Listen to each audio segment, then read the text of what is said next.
BJP നേതാവ് ഞാനൊരു ആരോപണം ഉന്നയിച്ചു കഴിഞ്ഞ ദിവസം. 2023 ഏപ്രിൽ 22, 20 തൊട്ട് 22 വരെ തീയതികളിൽ RSSന്റെ അഖിലേന്ത്യാ ജനറൽ സെക്രട്ടറി ദത്താത്രേയ ഹൊസബലെ ആ 3 ദിവസം ആ ക്യാമ്പിൽ പങ്കെടുത്ത് 20 ദിവസത്തെ ക്യാമ്പാണ്. ആ ക്യാമ്പിൽ പോയി മുഖ്യമന്ത്രിയുടെ ദൂതനായി അഡീഷണൽ DGP അജിത് കുമാർ ഔദ്യോഗിക കാറിൽ പോയി ഹയാത്തിൽ ആ കാറിട്ട് വേറൊരു സ്വകാര്യ കാറിൽ കയറി തൃശൂരിൽ പാറമേക്കാവ് വിദ്യാമന്ദിർ സ്കൂളിൽ പോയി RSS ജനറൽ സെക്രട്ടറിയെ കണ്ടു. എന്തിനാണ് മിസ്റ്റർ പിണറായി വിജയൻ, നിങ്ങൾക്ക് എന്ത് കാര്യമാണ് RSS ജനറൽ സെക്രട്ടറിയുമായി സംസാരിക്കാനുള്ളത്? നിങ്ങൾ എന്തിനാണ്, എന്ത് കാര്യം പറയാനാണ് നിങ്ങൾ അജിത് കുമാറിനെ RSS കേന്ദ്രത്തിലേക്ക് വിട്ടത്? BJPയുടെ ആഗ്രഹം തെരഞ്ഞെടുപ്പിന് മുമ്പ് കേരളത്തിൽ അക്കൗണ്ട് തുറക്കണമെന്നാണ്. ഞാൻ പറയുന്നു, മുഖ്യമന്ത്രി പിണറായി വിജയൻ അജിത് കുമാറിനെ വിട്ടത് BJPക്ക് കേരളത്തിൽ അക്കൗണ്ട് തുടങ്ങാൻ, തൃശൂരിൽ അക്കൗണ്ട് തുടങ്ങാൻ ഞങ്ങൾ സൗകര്യം ഉണ്ടാക്കി തരാം എന്ന് പറയാനാണ്. അതിന് പകരം ഞങ്ങളെ കേസിൽപ്പെടുത്തരുതേ എന്ന് മാത്രമാണ്. അതിന്റെ തുടർച്ചയായി തെരഞ്ഞെടുപ്പ് കാലത്ത് തൃശൂരിൽ നിങ്ങൾക്കറിയാം, തൃശൂർ പൂരം പോലീസ് തന്നെ അടിച്ച് കലക്കി. അപ്പൊ എന്താ ഗവൺമെന്റ് പറഞ്ഞത്? ഒരു കമ്മീഷണർ അവൻ അഴിഞ്ഞാടി, അവനെ നീക്കം ചെയ്യുന്നു, അവനാണ് കുഴപ്പമുണ്ടാക്കിയത്. കമ്മീഷണർ അല്ലെ, ഒരു കമ്മീഷണർ കുഴപ്പമുണ്ടാക്കി. രാവിലെ മഠത്തിൽ വരവ് മുതൽ 11 മണി മുതൽ ഇയാൾ അഴിഞ്ഞാടുകയായിരുന്നു. പിറ്റേ ദിവസം രാവിലെ 7 മണി വരെ ഏകദേശം 10-20 മണിക്കൂർ ഒരു കമ്മീഷണർ അഴിഞ്ഞാടിയപ്പോ അതിന്റെ മീതെയുള്ള ഉദ്യോഗസ്ഥന്മാരൊന്നും അറിഞ്ഞില്ലേ? എന്താ പോലീസിന്റെ ഹൈറാർക്കി? അതിന്റെ മീതെ DIG ഉണ്ട്, അതിന്റെ മീതെ IG ഉണ്ട്, അതിന്റെ മീതെ additional DGP law and order ഉണ്ട്, അതിന്റെ മീതെ DGP ഉണ്ട്. ഒരുത്തരും അറിഞ്ഞില്ലേ? അതിന്റെ മീതെ ഈ മുഖ്യമന്ത്രിയുണ്ട്, ആഭ്യന്തര വകുപ്പിന്റെ ചുമതല. ഒരു കമ്മീഷണർ ഒരു പ്രധാനപ്പെട്ട ഉത്സവം തൃശൂരിൽ അടിച്ച് തകർക്കാൻ അരിഞ്ഞാടുമ്പോൾ ഇവരെല്ലാം അത് കാണാതെ കേൾക്കാതെ എവിടെ പോയിരുന്നു? ഈ കമ്മീഷണർ അഴിഞ്ഞാടി എന്ന് ഗവൺമെന്റ് പറയുമ്പോൾ കമ്മീഷണറുടെ തലപ്പത്തുള്ള അഡീഷണൽ DGP അജിത് കുമാർ തൃശൂരിൽ ഉണ്ടായിരുന്നു. ഞാൻ ഉത്തരവാദിത്വ ബോധത്തോടുകൂടി പറയുന്നു, അയാൾ തൃശൂരിൽ ഉണ്ടായിരുന്നു. ഒരു ഫോൺ വിളിച്ച് താൻ എന്താണോ ചെയ്യുന്നത് എന്ന് കമ്മീഷണറോട് ചോദിക്കാൻ തയ്യാറായില്ല. അപ്പൊ അജിത് കുമാറിന്റെ നേതൃത്വത്തിൽ മുഖ്യമന്ത്രിയുടെ അറിവോടുകൂടിയാണ് DGPയുമായി ചേർന്ന് തൃശൂർ പൂരം അടിച്ചു കലക്കിയത്. ഇനി മുതൽ പിണറായി വിജയൻ അറിയപ്പെടാൻ പോകുന്നത് പൂരം കലക്കി പിണറായി വിജയൻ എന്നാണ്. ഞാൻ ഈ BJPക്കാരുടെ കാര്യം വലിയ കഷ്ടമാണ്. ഹിന്ദുക്കൾക്ക് വേണ്ടിയിട്ടാണ് നിൽക്കുന്നത്.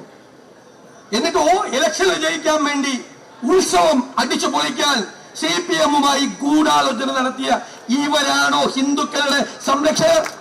ഇവര് ഭൂരിപക്ഷ സമുദായത്തെ ചതിക്കുക. ഈ CPMുമായി ചേർന്ന് ഇവർക്കോ ഒടുക്കത്തെ ന്യൂനപക്ഷ പ്രേമം. എന്നിട്ട് BJPയുമായി ചേർന്ന് പൂരം അടിച്ചു കലക്കാൻ, BJPയെ ജയിക്കാൻ സൗകര്യം ഉണ്ടാക്കി കൊടുക്കുക. ന്യൂനപക്ഷ അവകാശങ്ങളെ കുറിച്ച് പുനരാലോചിക്കണം എന്ന് പറഞ്ഞ RSS ജനറൽ സെക്രട്ടറിയെ കാണാൻ ആളെ വിട്ടയാളാണ് ഈ പിണറായി വിജയൻ. അപ്പൊ ഇതെന്താ? എല്ലാം നടത്തുന്നത് ഷേഡി ഏർപ്പാടാണ്. നിയമവിരുദ്ധമായ നടപടികൾ ചെയ്യുമ്പോൾ അതിൽ നിന്ന് രക്ഷപ്പെടാനാണ് BJPയുടെ കുടയെടുത്ത് ചൂടിയിരിക്കുന്നത്. തണലാണ് ഇപ്പോൾ BJPയുടെ കുട. BJP ഒരു കുട കൊടുത്തിരിക്കുകയാണ് കേരളത്തിലെ മുഖ്യമന്ത്രിക്ക്.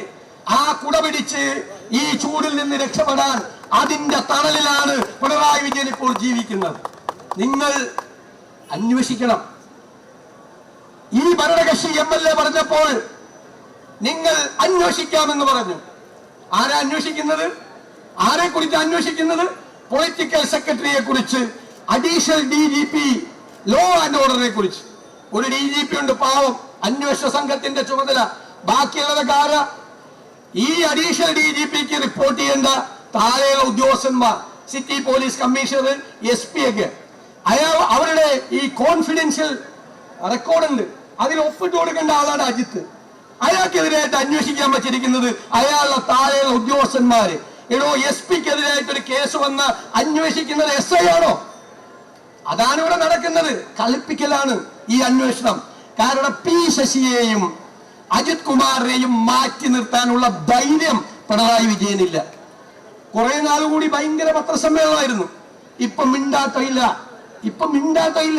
ഇത്രയും ആരോപണങ്ങൾ വന്നിട്ട് ഒന്ന് ചുണ്ടരക്കി മറുപടി പറയാൻ ധൈര്യമില്ലാത്ത ഭീരുവായ മുഖ്യമന്ത്രിയാണ് കേരളം ഭരിക്കുന്നത്. ഇയാൾ മഹാമൗനത്തിന്റെ മാളങ്ങളിൽ ഒളിച്ച ഭീരുവായ മുഖ്യമന്ത്രിയാണ് കേരളം ഭരിക്കുന്നത്. എനിക്ക് മുഖ്യമന്ത്രിയോട് പറയാനുള്ളത്, ഏറാം മൂളികളായ CPM നേതാക്കന്മാരോട് പറയാനുള്ളത്, ഇത് കേരളമാണ്. കേരളം ഇത് കാണുകയാണ്. അതിശക്തമായി പ്രതിപക്ഷം ജനങ്ങളോടൊപ്പം നിന്ന് ഞങ്ങൾ ചെയ്യുന്നത് പോരാ എന്നാണ് ജനങ്ങൾ പറയുന്നത്. എന്തുകൊണ്ടാണ് അവരങ്ങനെ പറയുന്നത്? അത്രയും പ്രതിഷേധം കനലായി ജനങ്ങളുടെ മനസ്സിൽ ആളുകയാണ് ഈ സർക്കാരിനെതിരായി. ആ ആളിക്കത്തുന്ന ജനവികാരം അതിന്റെ അകത്ത് എരിഞ്ഞിറങ്ങാൻ പോവുകയാണ് ഈ ഗവൺമെന്റ്. ബംഗാളിൽ നിന്നുള്ള മാഡം ഇവിടെ ഇരിക്കുന്നുണ്ട്. CPM-ന്റെ 33 വർഷക്കാലത്തെ അന്ത്യം കണ്ട കോൺഗ്രസ് നേതാവാണ് ശ്രീമതി ദീപാദാസ് മുൻഷി. ഞാൻ ഈ വേദിയിൽ സെക്രട്ടേറിയറ്റിന്റെ മുമ്പിൽ നിന്ന് പറയുന്നു, ബംഗാളിൽ എന്താണ് CPM-ന് സംഭവിച്ചത്? ജീർണത. ഈ CPM-നെ കേരളത്തിന്റെ മണ്ണിൽ കുഴിച്ചു മൂടി വാഴ വച്ചിട്ടേ പിണറായി വിജയൻ പോവുള്ളൂ. അതിന്റെ അന്ത്യം ബംഗാളിന്റെ തനിയാവർത്തനമാണ് കേരളത്തിൽ നടക്കാൻ പോകുന്നത്. അതിന്റെ അവസാന കർമ്മങ്ങളാണ് ഇപ്പോൾ ചെയ്യുന്നത്.